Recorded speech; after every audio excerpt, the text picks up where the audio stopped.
Episode number 9। मौजू खून के बगैर निजात नहीं, यसू की कुर्बानी का मतलब, कुरान और बाइबल का मवाजना।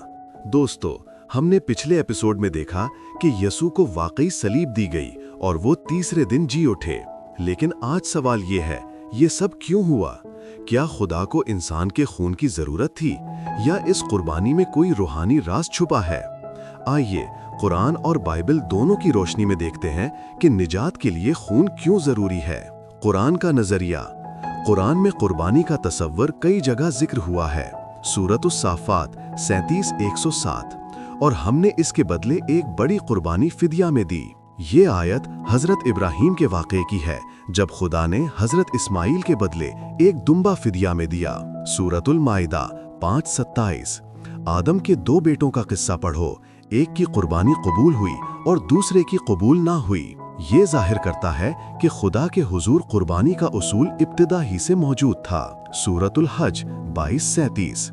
अल्लाह को ना उनका गोश्त पहुंचता है, ना खून, बल्कि तुम्हारा तकवा पहुंचता है। इस्लाम में कुर्बानी अलामती है, नियत और इताअत की अलामत, ना कि कफ़ारे का जरिया। इस्लाम में खून गुनाह का कफ़ारा नहीं, बल्कि इताअत की निशानी है। लेकिन बाइबल के मुताबिक कुर्बानी गुनाह के बदले में कानूनी फिदिया है।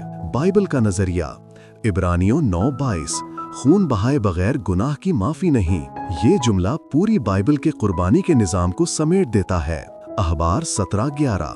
क्योंकि जिस्म की जान खून में है और मैंने इसे तुम्हारे लिए कुर्बानगाह पर कफारे के लिए दिया है। यूहन्ना 1:29। देखो, ये खुदा का बर्रा है जो दुनिया के गुनाह उठा ले जाता है। 1 पतरस 1:18-19।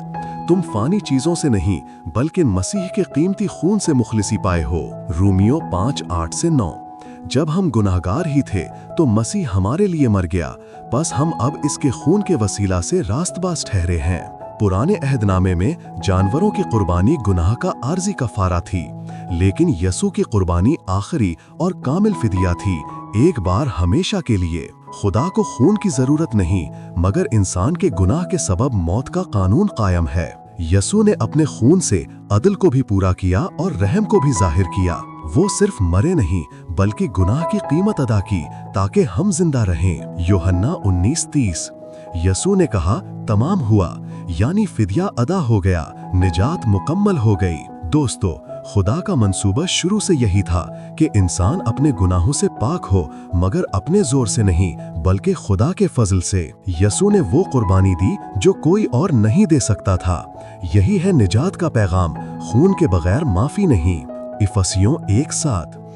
हमें उसके खून के वसीला से मुखलिसी यानी गुनाहों की माफी हासिल है। सोचें, अगर खुदा ने खुद अपने बेटे को कुर्बान किया तो आपके लिए उस मोहब्बत की गहराई कितनी होगी। यही फजल है, यही निजात है, यही सलीब का पैगाम है। हमारी मज़ीद वीडियो देखने के लिए हमारे YouTube चैनल और Facebook को देखें, और अपनी गलत फहमी दूर करने के लिए हमारे इस Gmail और हमारे इस WhatsApp नंबर पे राब्ता करें।